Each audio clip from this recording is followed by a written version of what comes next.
وسبحان الله وما أنا من المشركين. السلام عليكم ورحمة الله وبركاته. إن الحمد لله نحمده ونستعينه ونستغفره ونعوذ بالله من شرور أنفسنا ومن سيئات أعمالنا. من يهده الله فلا مضل له ومن يضلل فلا هادي له. أشهد أن لا إله إلا الله وحده لا شريك له وأشهد أن محمدا عبده ورسوله. يا أيها الذين آمنوا اتقوا الله حق تقاته ولا تموتن إلا وأنتم مسلمون. يا أيها الناس اتقوا ربكم الذي خلقكم من نفس واحدة وخلق منها زوجها وبث منهما رجالا كثيرا ونساء واتقوا الله الذي تساءلون به والأرحام إن الله كان عليكم رقيبا. يا أيها الذين آمنوا اتقوا الله وقولوا قولا سديدا يصلح لكم أعمالكم ويغفر لكم ذنوبكم ومن يطع الله ورسوله فقد فاز فوزا عظيما. أما بعد فإن أصدق الحديث كتاب الله وخير الهدي هدي محمد صلى الله عليه وسلم وشر الأمور محدثاتها فإن كل محدثة بدعة وكل بدعة ضلالة وكل ضلالة في النار. أيها الإخوة rahimakumullah. Alhamdulillah, di malam hari ini kembali kita dipertemukan oleh Allah Subhanahu wa taala di tempat yang mulia, yakni di rumah Allah Subhanahu wa taala, dan semoga kita pun bisa mendapatkan apa yang dijanjikan oleh Nabi sallallahu alaihi wasallam, yakni diberikan rahmat oleh Allah Subhanahu wa taala, diberikan as-sakinah, dikelilingi para malaikat, dan Allah Subhanahu wa taala pun menyebut nama kita di hadapan para malaikatnya. Kaum muslimin yang dimuliakan oleh Allah Subhanahu wa taala, kita lanjutkan di antara akhlak para salaf kita, yakni mereka menjaga silaturrahim. Menjaga silaturrahim. Bahkan Nabi sallallahu alaihi wasallam mengatakan, ya, man sarrahu ayyabsutu lahu fi rizqihi wa yunsa'alahu fi athari falyasil rahimah. Nabi sallallahu alaihi wasallam mengatakan, siapa yang suka dilapangkan rezekinya, jadi siapa yang suka ingin dimudahkan rezekinya oleh Allah dan dipanjangkan umurnya, maka hendaknya dia menjaga silaturrahim.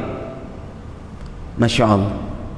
Jadi di antara manfaat seseorang menjaga silaturrahimnya, ya, ukhuwah sesama kerabat, Allah Subhanahu wa taala akan melapangkan rezekinya, juga akan diberkahi umurnya.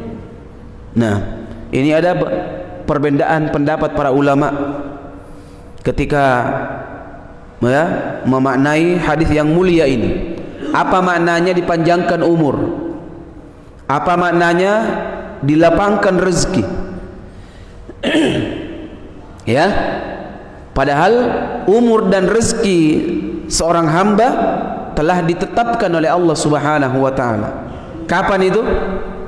50.000 tahun sebelum Allah menciptakan langit dan bumi, Pak. Sebelum Allah menciptakan langit ini, bumi ini, Pak, 50.000 tahun Allah telah tetapkan rezeki tiap hamba. Jadi Allah sudah tahu, Pak, si fulan akan lahir di bumi, si fulan akan lahir di bumi, si Alan, si Fulan, Fulana dan seterusnya. Dan telah ditetapkan oleh Allah Subhanahu wa taala, dan ketetapan ini tidak akan berubah sampai hari kiamat. Karena dia tersimpan di Lauhul Mahfuz. Ya. Para ulama menafsirkan di antara maknanya dilapangkan rezeki dan dipanjangkan umurnya, yakni keberkahan umurnya. Banyak orang Pak tua tapi terasa singkat hidupnya. Kenapa? Karena tidak dia manfaatkan dengan baik umurnya. Banyak orang kaya Pak, banyak orang yang bagus usahanya, banyak usahanya, maju semua usahanya, tapi kurang dia rasa Pak. Tidak pernah puas. Kenapa seperti itu? Keberkahan hartanya tidak dia rasakan. Makanya kalau berberkah itu rezeki Pak, sedikit tapi bermanfaat. Orang Makassar bilang matu-matui tallasakna, matu-matui dalekna. Ya, bermanfaat hartanya dan bermanfaat umurnya. Kenapa? Di antaranya karena dia suka menyambung silaturahim. Ya, di awal pertemuan kita sudah sebutkan Pak. Siapakah yang disebutkan, diperintahkan untuk kita jalin silaturahim? Karena orang Indonesia ini Pak paling pintar berinovasi. Ya, berinovasi. Jadi yang diwajibkan kita dan diharamkan kita memutuskan hubungan, yakni orang-orang yang mahram, semahram dengan kita. Kita sudah sebutkan siapa mereka: kakek, nenek, ibu, bapak, tante, om, adik, cucu, kakak, semua yang semahram dengan kita, maka wajib kita untuk menjalin silaturahim dengannya. Adapun kepada selainnya, maka itu cuma hukumnya sunnah. Jadi kita wajib Pak mendatangi, menziarahi tante kita, menghubungi, telepon, tanya kabar, berikan hadiah, membantu, ya, mendoakan. Itu wajib Pak, wajib. Banyak anak-anak, tidak sedikit anak-anak sekarang Pak yang sudah berhasil dari sisi dunia. Ya, kapan dia jenguk orang tuanya? Setahun sekali Pak. Setahun sekali. Istrinya kapan dia jenguk? Ayo. Ada yang jenguk istrinya setahun sekali Pak? Tega? Nggak ada. Paling lama 2 bulan, 3 bulan, 4 bulan paling lama Pak. Tapi kalau orang tuanya berani setahun baru dia kunjungi. Itu pun kalau ada waktunya. Ini dosa ini Pak, dosa besar. Ya, dosa besar. Bahkan salah satu di antara dosa yang Allah segerakan balasannya di dunia. Siapa dia? Ya, orang yang memutuskan silaturahim dengan kerabatnya. Allah segerakan hukumannya di dunia Pak. Yang pertama apa? Berbuat zalim sama orang, menzolimi orang. Yang kedua, yang memutuskan silaturahim, Allah segerakan. Ya, Nabi SAW katakan, ma min dzambin ajdaru ayyuj'ala Allah Ta'ala li sahibihi al-uquba fid dunya. Tidak ada dosa yang lebih pantas untuk disegerakan balasannya Pak bagi para pelakunya, kecuali 2 kata Nabi SAW. Yang pertama, al-baghi, ya, penzoliman, zolimi orang, ambil haknya orang, ya, melanggar kehormatannya orang. Ini kezoliman Pak. Gibahi orang, cerita jelek orang, hasad sama orang, iri sama orang, Ini semua akan disegerakan di dunia balasannya. Yang kedua kata Nabi SAW, wa qati'atir rahim, dan yang memutus silaturrahim. Makanya jaga ini Pak, hati-hati kita, ya, hati-hati dari perbuatan tersebut, karena ini kewajiban.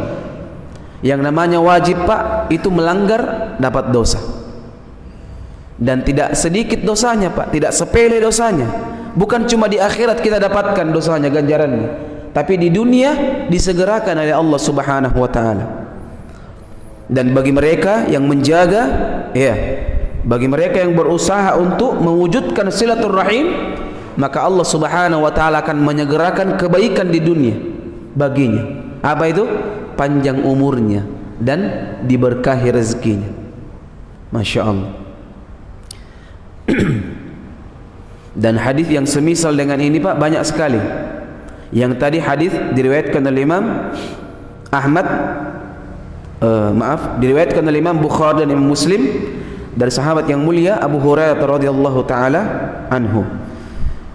Riwayat Ibnu Umar juga ada, ya, dalam kitab Adabul Mufrad, hadis yang hasan. Nabi sallallahu alaihi wasallam mengatakan, "Man ittaqa rabbahu wa wasala rahimah, nusa'a fi ajlihi wa thara malahu wa ahibbahu ahluhu." Nabi sallallahu alaihi wasallam mengatakan, barang siapa yang bertakwa kepada Rabbnya dan menjalin silaturrahim, takwa dan menjalin silaturrahim, maka Nabi mengatakan niscaya umurnya akan diperpanjang, hartanya akan diperbanyak, serta keluarganya akan mencintainya. Ya, keluarganya mencintainya. Jadi kalau mungkin anak kita tidak suka sama kita, istri kita tidak suka dengan kita, pasangan kita tidak senang dengan kita, mungkin ada silaturahim yang kita putuskan Pak. Ya, jangan cepat-cepat uang belanja yang dihitung. Mungkin ini uang belanjanya tidak cukup. Bukan uang belanja yang tidak cukup Pak. Siapa tahu ada silaturahim yang kita putuskan, yang kita lupa untuk kita kaitkan, untuk kita ambil silah, ya, hubungkan. Makanya Allah Subhanahu wa taala menyegerakan hukumannya di dunia dengan cara tersebut. Olehnya jemaah yang dimuliakan oleh Allah Subhanahu wa taala, ya, kita mesti menjaga, karena ini diantara hal yang diwajibkan oleh Allah Subhanahu wa taala. Kemudian yang kedua, ini juga termasuk diantara akhlak para salaf kita. Nah, kemudian yang terakhir, yakni salat malam, ya, salat malam. Ini juga diantara amalan-amalan, ya, para pendahulu kita. Apa itu Pak? Salat malam, atau yang sering kita sebutkan salat tahajud, ya. Suatu kenikmatan Pak, suatu kenikmatan yang sangat indah adalah bila seorang hamba bisa merasakan bagaimana bermunajat dengan Allah di tengah malam, terutama Pak di sepertiga malam terakhir. Itu merupakan kenikmatan yang luar biasa. Kehidupan seorang mukmin di situ Pak, ya. Jadi para ulama kita sebutkan apa maksudnya itu Pak salat tahajud. Sering kita dengarkan mungkin salat tahajud, sebenarnya sama ya dengan salat malam. Ada yang mengatakan perbedaannya, kalau salat tahajud itu mesti tidur dulu kemudian bangun. Kalau salat malam bisa, ya, di awal waktu dan yang seterusnya. Tapi para ulama sebutkan umum, semua sama. Tahajud malam, salat malam sama Pak. Yang jelas dikerjakan di setelah waktu isya, itu salat malam namanya. Ada orang tidak mampu Pak bangun tengah malam, sebelum tidur dia sholat, ya, sebelum tidur dia sholat, gak ada masalah. Nah, Jadi para ulama kita sebutkan salat malam yang sering kita dengarkan qiyamul lail. Ya, itu biasa juga disebut dengan apa? Tahajud. Qiyamul lail sama dengan tahajud. Ya. Dan memang para ulama kita menyebutkan, ada yang menyebutkan bahwa tahajud itu adalah salat sunnah yang dilakukan di malam hari setelah kita tertidur malam. Memang ada yang menyebutkan seperti itu, Pak. Ya. Dan ingat para jemaah yang dimuliakan oleh Allah Subhanahu wa taala, ini salat tahajud ya, sifatnya orang-orang bertakwa dan sifat calon penghuni surga, Pak. Masya Allah. Jadi siapa yang ingin menjadi manusia takwa, siapa yang ingin menghuni surga, menjadi calon penghuni surga, maka ya lazimi salat malam. Usahakan bisa bangun, Pak. Bahkan tercela, banyak orang bisa bangun, Pak, karena dagang, bisa, Pak. Ada enggak? Saya ingat dulu waktu masih kecil, Pak, itu kalau mau lebaran 2 hari sebelum lebaran itu, Pak, wih, begadang terus orang itu.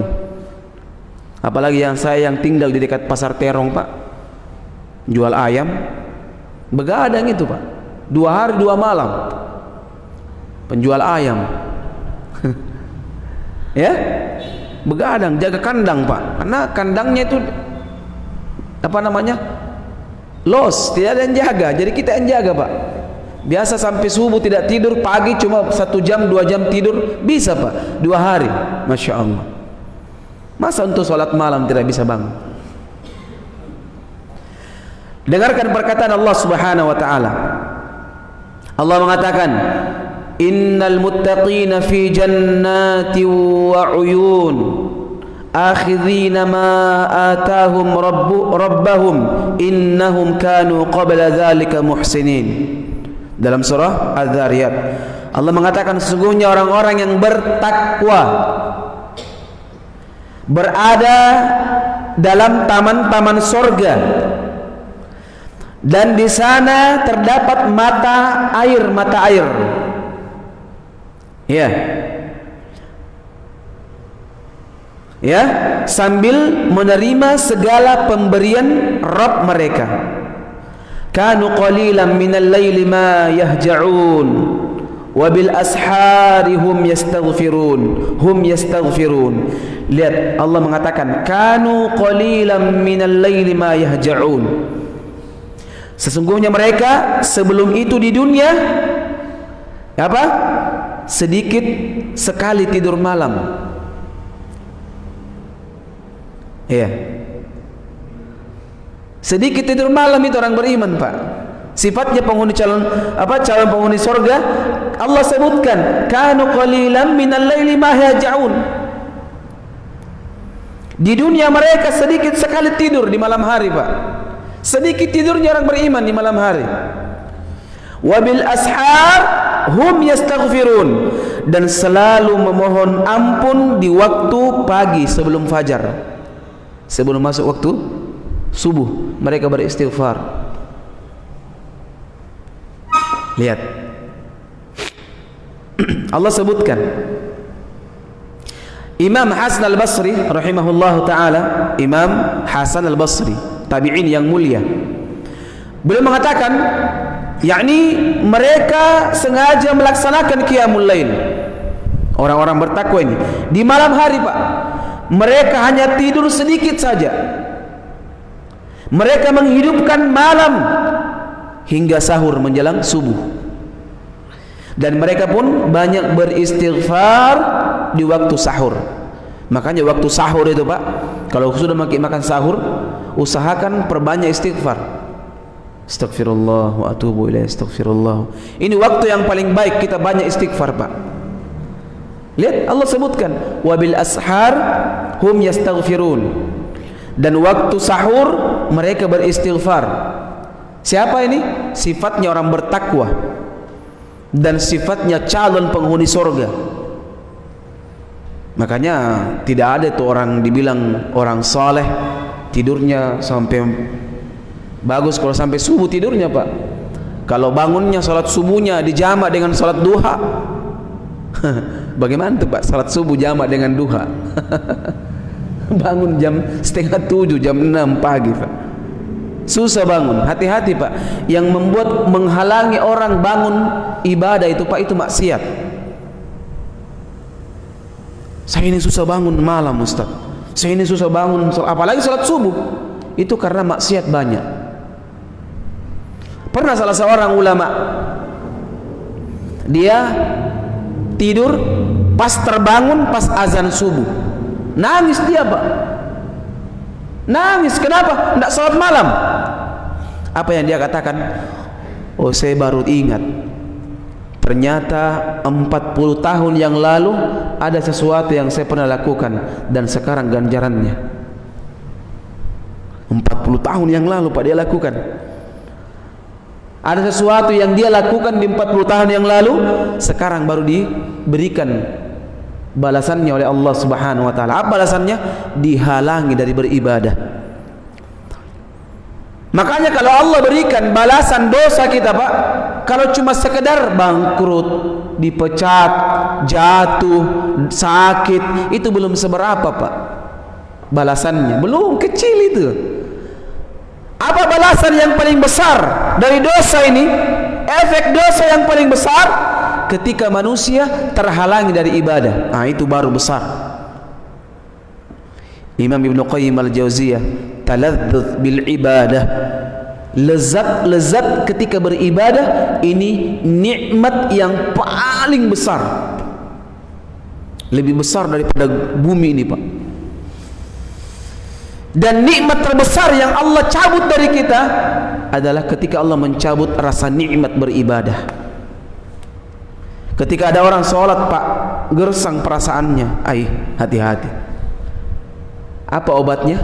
Banyak istighfar. Astagfirullah. Ingat-ingat dosa. Astagfirullah. Tapi saya Ustaz, hendak ku ingat apa yang dosa saya. Apa di dosaku? Jangan bilang begitu Pak. Jangan suka bilang begitu. Apa dosaku ini? Apalagi kalau Nabi bilang, perasaan tidak ada di dosaku. Ya Allah. PD-nya.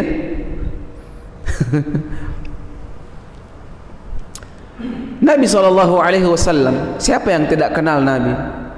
Nabi Pak telah diampuni dosanya yang lalu, diampuni juga dosanya yang akan datang.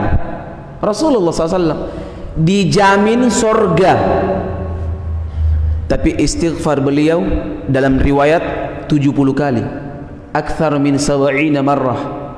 Dalam riwayat Muslim 100 kali Pak. Istighfarnya Nabi 100 kali pagi hari. Astaghfirullah wa atubu ilaih, astaghfirullah wa atubu ilaih. Lihat Nabi SAW, istighfarnya Nabi Pak.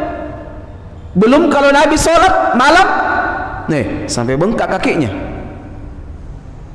Bengkak kakinya Nabi SAW. Ditanya sama Aisyah, ya Rasulullah, apakah sampai seperti ini engkau beribadah ya Rasul? Apa kata Nabi SAW? Afala akuna abadan syakura. Apakah tidak pantas diriku menjadi hamba yang bersyukur? Lihat bagaimana orang bersyukur Pak, tambah banyak ibadahnya. Jadi bukan itu orang bersyukur alhamdulillah enggak pakai sing. Salah ini Pak, bukan ini. Orang yang bersyukur lebih banyak ibadahnya, tambah ibadahnya Pak, lebih banyak, lebih gemar, lebih semangat, lebih bagus kuantitas dan kualitas ibadahnya, tambah hebat ibadahnya Pak. Kenapa? Syukur dia.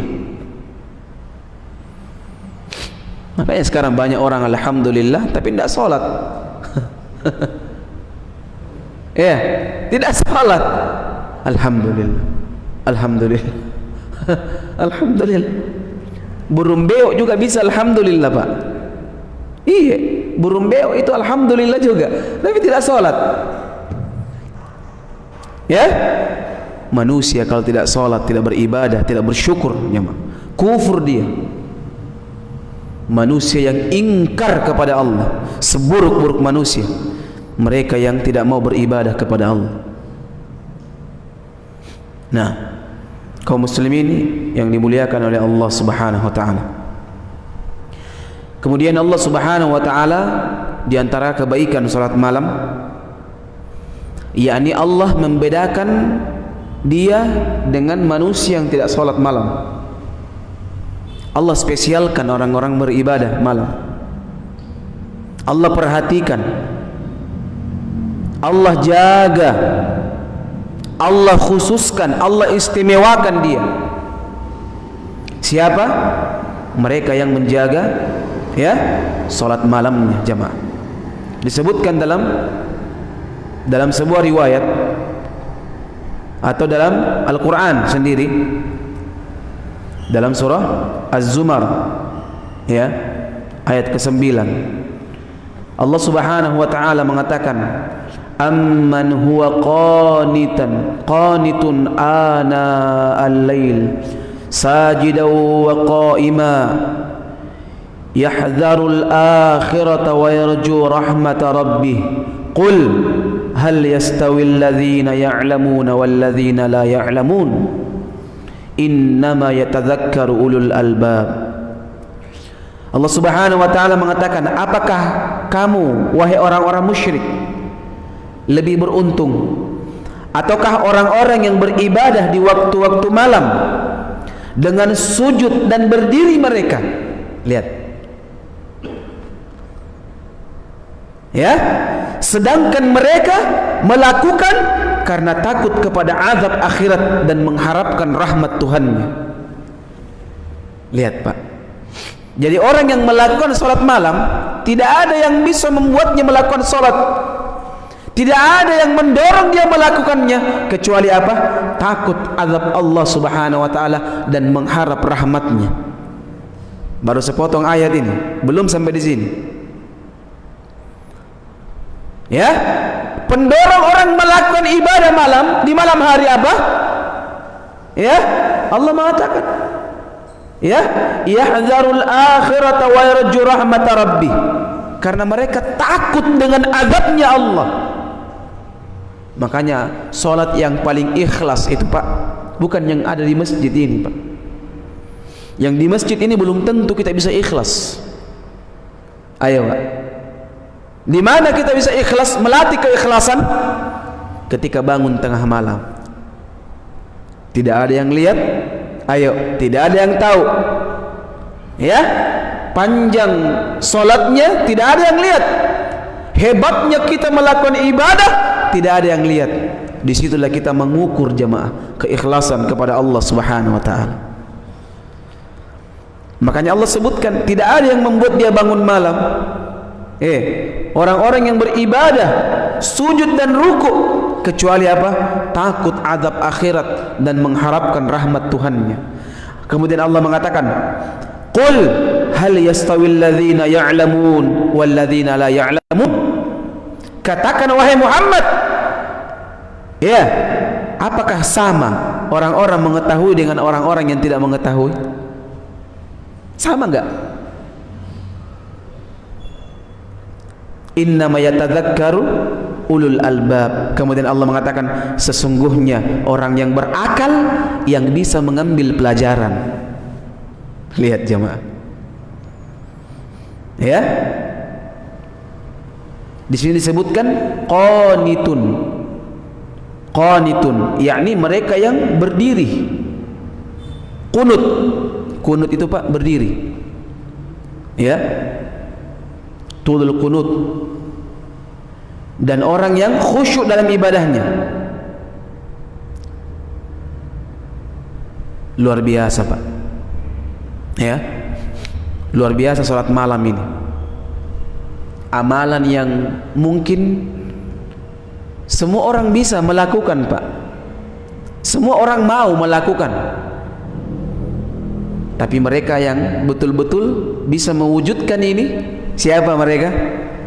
Allah sebutkan tadi, yang bisa menghadirkan rasa takutnya kepada akhirat, azab akhirat dia takut dan mengharapkan rahmat dari Tuhannya. Luar biasa, Pak. Kemudian dalam sebuah hadis juga sebutkan bahwa amalan ini, Pak, ini semulia-mulia, sebaik-baik amalan, sebaik-baik salat sunnah. Kalau kita salat sunnah, ya, maka salat sunnah yang paling terbaik adalah salat tahajud, salat malam. Dalam sebuah riwayat dari Nabi SAW, Nabi katakan, afdalus siyam ba'da syahri Ramadan syahrullahi al-Muharram. Sebaik-baik puasa setelah puasa Ramadan apa, Pak? Puasa al-Muharram. Ya, puasa di bulan Muharram. Ini yang mungkin kita sering sebut dengan puasa Asyura. Ya, puasa Asyura. Jadi bulan Muharram itu, Pak, puasa. Orang sering sebut itu Al-Lonakasa, ya kan? Hari panas katanya Muharram itu. Jadi ada beberapa kelompok, Pak, di kalangan kaum muslimin ini. Ada yang mengisi dengan puasa ini sunnah. Ada juga seperti orang-orang Syiah. Orang-orang Syiah itu kalau di hari Asyura 10 Muharram itu mereka pukul-pukul kepalanya, Pak, sampai berdarah-berdarah, cakar-cakar mukanya, bahkan ambil pisau, Pak, itu pukul-pukul pakai pisau kepalanya. Mereka jadikan hari ratapan, hari berkabung. Padahal meratap, Pak, ini perbuatan jahiliyah. Meratap itu perbuatan jahiliyah. Ya, jadi Syiah ini, agama Syiah ini, Pak, merayakan hari berkabung ini 10 Asyura, 10 Muharram, hari Asyura. Ya, mereka jadikan itu hari ratapan karena kematian siapa? Husain. Ya, siapa Husain? Cucu Nabi SAW. Tapi itu cuma kedok gitu, Pak. Kalau kita berbicara tentang sejarah terbunuhnya Husain, ini panjang ceritanya, ya. Sebenarnya orang-orang Syiah yang membuat makar sehingga Husain bisa terbunuh, Pak. Ya, Husain bisa terbunuh ketika itu. Memang terbunuh di Karbala. Memang dibunuh oleh orang-orangnya Yazid. Yazid ini keturunannya Abu Sufyan. Ya, generasinya Muawiyah bin Abi Sufyan. Makanya sahabat yang paling dibenci orang-orang Syiah itu Muawiyah. Ya, karena generasinya lah Yazid ini sehingga terbunuh Al-Husain, cucu Nabi SAW. Memang benar kejadiannya di Karbala terbunuh, tapi perbuatan makarnya yang membuat konspirasi itu orang-orang Syiah.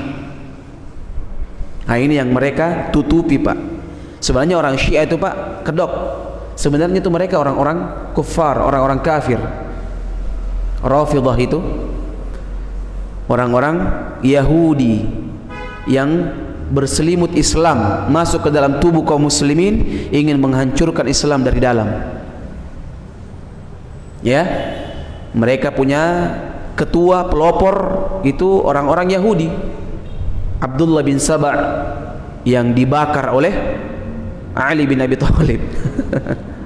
Hampir dibakar sama Ali bin Abi Thalib, saking jengkelnya Ali bin Abi Thalib. Ya, kelompok yang lain ada juga merayakan Asyura 10 Muharram dengan apa? Dengan belanja, beli panci, beli ember, beli baskom, beli piring, beli gelas. supaya ben dingin-dingin. Baji mali pamunian je ni. Tempat-tempat air yang dibeli, Pak. Kan air sifatnya dingin katanya. Kan ini bulan panas ini, Pak. Muharram ini. La ilaha illallah. Padahal Nabi katakan apa? Afdhalus siyam. Semulia-mulia puasa. Bahkan Nabi mengatakan syahrullah, bulannya Allah. Tidak ada, Pak, yang digandengkan dengan namanya Allah kecuali mulia dia. Rasulullah, Baitullah, semua yang digandengkan dengan namanya Allah pasti mulia, Pak. Cuma satu bulan yang digandengkan dengan Allah, Al-Muharram. Langsung Nabi sebut syahrullah, bulannya Allah, Al-Muharram. Ada segelintir manusia menganggap ini bulan sial ini. Bahkan ada yang lebih ekstrim, Pak. Tidak boleh menikah di tanggal 10 Muharram. Kenapa? Nakas lagi. Tahu nakas saya, Pak? Itu hari keramat itu, Pak. Enggak. Paling pantang itu, Pak. Ya? Jadi ini pentingnya kita belajar agama, Pak. Jangan cuma dengar-dengar saja atau ikut-ikutan saja. Mina wanji. Ditanya, kenapa kau pergi beli ember? Ya, itetta surah. Itetta kamatonji. Nenekku begitu juga, mamaku begitu juga, kakekku begitu, kakek-kakeknya. Ini bukan agama, Pak. Apa itu isyai? Agama itu ketika datang Al-Quran. Agama itu ketika datang hadis. Itu agama, Pak, bukan nenek moyang. Seandainya Rasulullah ikut nenek moyang, tidak ada agama Islam. Makanya Nabi ditegur. Dalam Al-Quran disuruh bacakan. Awalau kana aba'uhum la ya'qiluna syai'aw wa la hum yahtadun. Apakah engkau juga mau mengikuti nenek moyangmu sekiranya mereka tidak mendapatkan petunjuk? Jadi tidak apa-apa nenek moyang, tapi nenek moyang yang tahu, paham agama, bukan nenek moyang yang tidak paham agama. Kaum muslimin yang dimuliakan oleh Allah Subhanahu wa taala. Jadi semulia-mulia puasa yakni di bulan Al-Muharram. Selesaikan sedikit. Wa afdhalus shalah ba'dal fardhah salatul lail. Dan semulia-mulia salat setelah salat wajib adalah salat malam. Semulia-mulia, Pak. Jadi kalau kita ingin mulia, jaga kemuliaan ini. Lakukan kemuliaan ini agar kita mendapatkan apa? Semulia-mulia manusia. Ya, semoga Allah memberikan taufik kepada kita semua sehingga kita bisa membiasakan diri untuk beribadah, ya, seumur kita, khususnya beribadah di malam hari, yakni melakukan salat malam untuk Allah Subhanahu wa taala. Sekali demikian, kurang lebihnya saya mohon maaf. Subhanakallahumma wa bihamdik, asyhadu an la ilaha illa anta astaghfiruka wa atubu ilaik. Wa akhiru da'wana alhamdulillahi rabbil alamin.